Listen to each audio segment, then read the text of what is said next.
welcome to the lecture before spring break. I appreciate you being here. And you will be rewarded, don't worry. Because the slackers that are hanging out at the beach drinking half-gallon margaritas right now, they should be punished. And I can't punish them, but I can reward you, which, if you understand how the world works, that's actually a punishment for them. Did I have anything to say? Not much. We're cruising through. We finished production almost. We're going to finish the firm today, and then the boredom ends. And we're going to actually see what happens if you start messing with markets and what the implications for human well-being are. So today I'll finish supply, short run, long run. I'll define a measure of well-being that economists really like. And then next time we're actually going to start kicking the market around, and then we're going to start letting markets fail, which is pretty exciting. We're first going to look at some government policies and what they do to societal well-being, and then we're going to really, really let markets fail. So exciting times ahead. The really nitty-gritty stuff is almost over, and things are going to become a lot more fun now. If economics can ever be fun. Somebody pointed out to me too, Max, you always wear the same outfit. You know what? I have like 8 pairs of black jeans. I have about 10 of these sweaters, and I have about 7 gray blazers. But I get this now, so I have to diversify my wardrobe so people don't think I don't sleep and I just walk into the lecture with the same smelly clothes every day. I'm not a fashion guy. My sister works in fashion, and every time she sees me, she's like, "We're going straight to Nordstrom's. This is a disaster." All right, so I haven't seen her in a while. It's time to go back and get an update here. All right.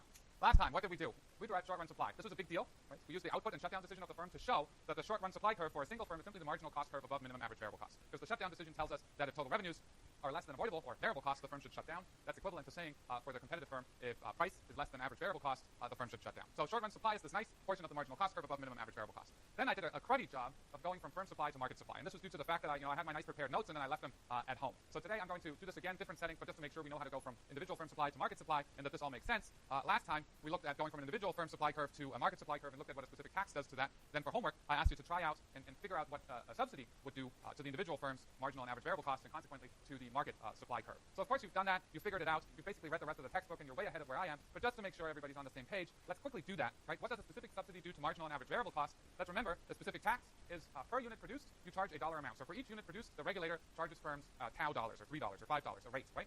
So what that means is if you have a specific tax, it shifts up your average variable and your marginal cost by $3. And I showed you last time that also shifts up the aggregate supply curve by $3. The specific subsidy is the exact opposite. That means for every time you produce a unit of the good, the regulator gives you for each unit a subsidy. So when we produce things like solar panels or something like that, for each solar panel produced, the regulator gives you, $5,000. For electric vehicles, it's something like $6,500. So we do these specific subsidies per unit all the time. And why this is a good or a bad idea, we're going to discuss when we get to externality. So let's draw the specific subsidy for a second. And I'm going to try and be as precise as I can here so we come up with a nice and well-drawn marginal and average variable cost curve here. So I'm going to pick some points that I want these curves to go through. So we're going to have 10, 20, 30, 40, 50, 60, 70, 80. Can you count till 90? Yeah. Move over. So if I put the pen down quickly, will I do it before this stupid HVAC thing comes back? Okay, 1, 2, 3. No. Huh. I'm being outsmarted by Microsoft. That won't stand. Microsoft is smarter than I am. That's not that surprising. Okay. I did. I actually had a bet with my art teacher once that I could draw a straight line without a ruler. I lost. Okay. So what I want to do is I want to start us at a point $40, 30 units, right? This point right here. And specifically, this point right here is the point where I hope the average variable cost will go through once I draw it. What's wrong with you today? Not you guys. Surface. Try again. Okay, that's my average variable cost curve. And then I'm going to draw my marginal cost curve through this point, and I also want to draw it through the point of 160 units. Okay, so $100 and 60 units. So my marginal cost curve decreases, increases, and then goes linearly, or sort of linearly up here through 60 and 100. All right, so we've got 2 points here.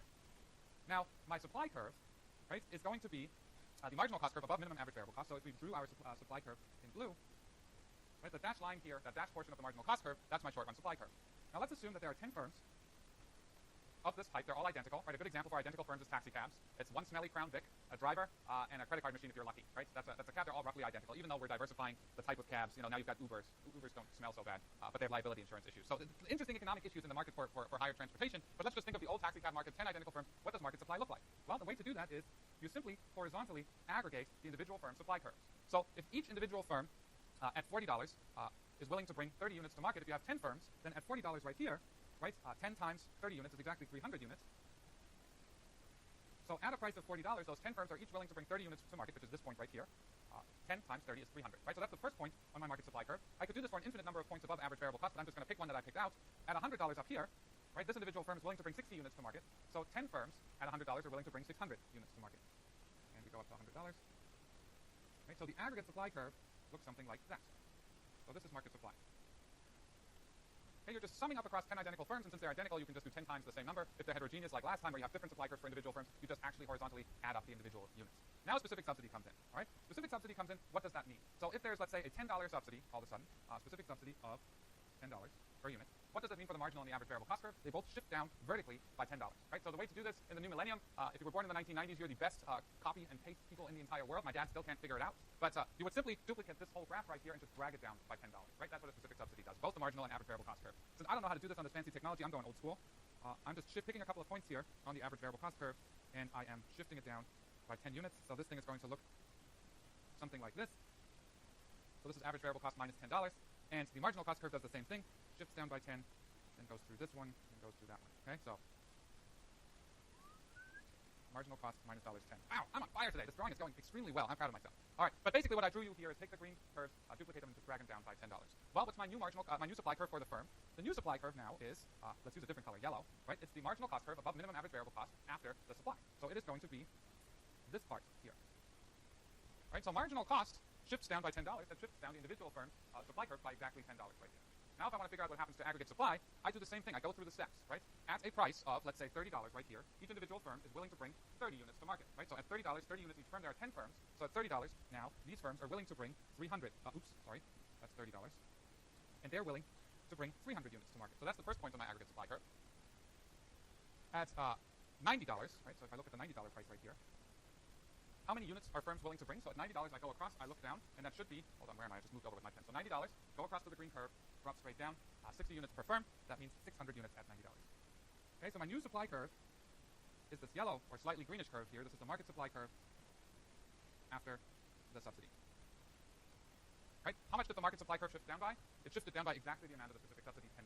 Right? There's some urge that people want to say, well, there's 10 firms and they're each getting a $10 subsidy, so market supply should shift down by $100. That's not what happens, right? So if you go through the steps here, you will see that the supply curve for the individual firm shifts down by the amount of the specific subsidy, and so does market supply. All right? For the specific tax, it's the exact opposite, shifts up.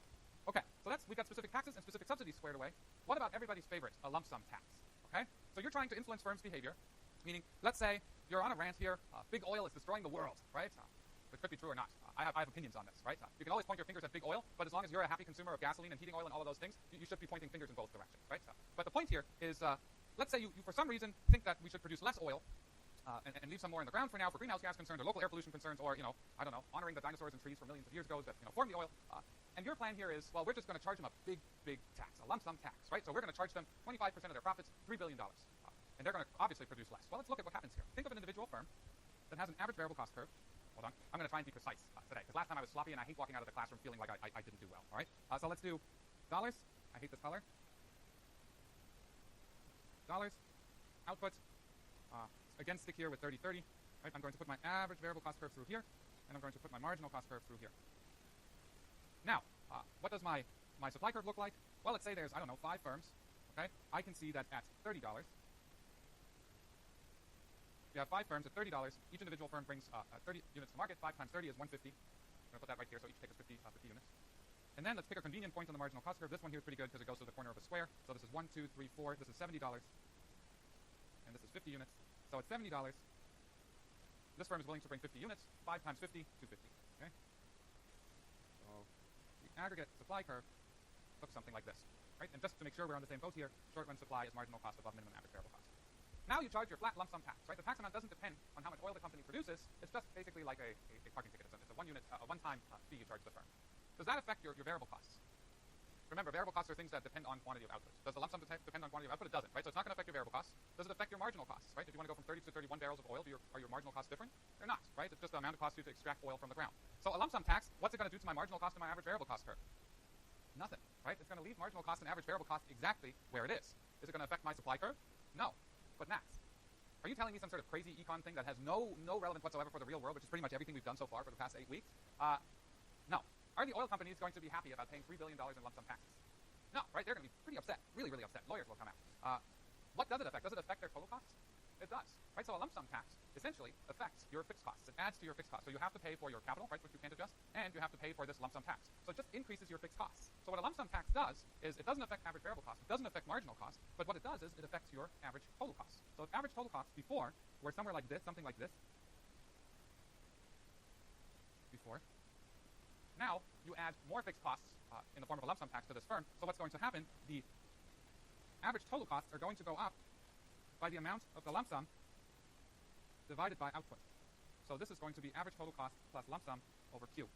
So essentially what you're doing is you're not affecting variable costs or marginal costs, you're just affecting fixed costs, which is the difference between average total cost and average variable cost, and you're driving that wedge up. So instead of being this far apart, they're now this far apart. Instead of being this far apart, they're now this far apart, and they become ever closer together because you're taking a fixed amount and dividing it over more and more units. But basically, a lump sum tax affects the bottom line of a firm, but it won't affect its optimal output decision. So if you're trying to affect a firm's optimal output decision, a lump sum tax isn't going to do anything, versus a specific tax or a specific subsidy are going to do something because it's going to shift the supply curve, the marginal cost curve, and the individual supply curve of the firm around. And we will play with this quite a bit when we get to policy simulation.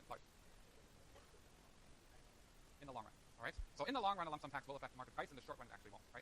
Because it doesn't shift supply around. The firm just absorbs it, they'll just pay the bill, and that's it, right? But in the long run, we'll see that it will actually affect market price, and I've got a really, really nasty old exam question on that I will gladly share with you so you can bang your heads against the wall while studying for midterm number 2, all right? So, but intuition, what I want you to get out of this is you now realize that lump sum taxes don't affect marginal and average variable costs, and average variable and marginal costs are the things that shift around the supply curve. That's what you're supposed to take away from this exciting discussion.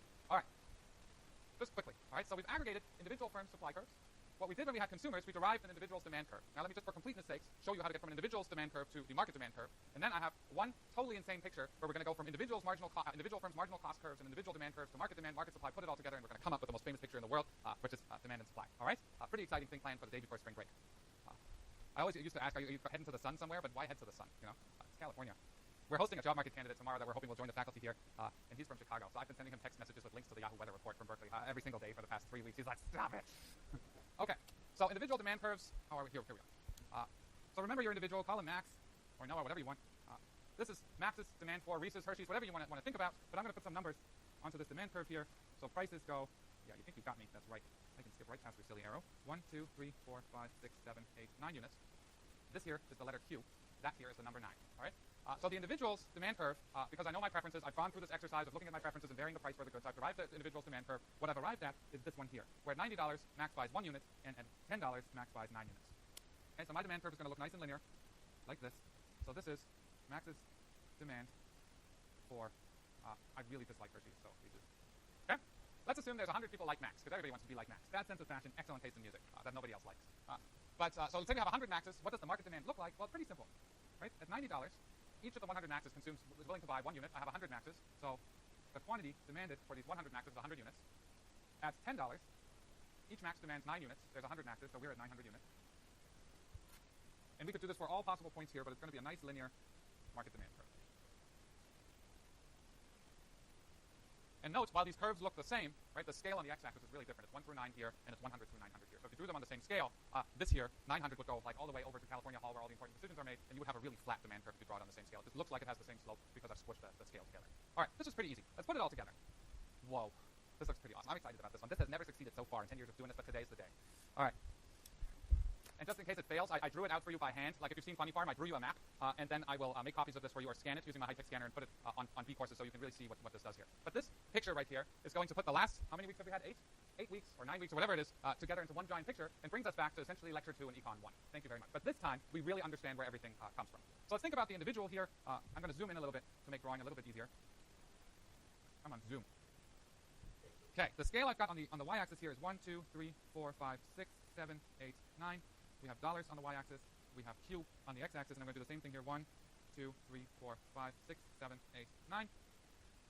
All right, the 2 points I picked out of this one, just to keep things interesting, at $9, each consumer wants 3 units. So that's the first point on the demand curve. At $5, each consumer wants 6 units. $5, 6 units. Okay, I have 2 points on my demand curve. I can now draw it. Okay, this is individual demand. I'm going to assume that there are, again, 100 individuals. So if I go to market demand, I again am going to label my y-axis in the same way I've labeled it in the previous picture, dollars. But on the x-axis now, because I have 100 people there, I'm going to go 200, 400, 600, 800, and 1,000 over here, and this is market quantity. So at $9, this is the same picture we just drew, just a different demand curve. At $9, each individual wants 3 units. We have 100 individuals, 3 times 100, so at $9 we want 300 units.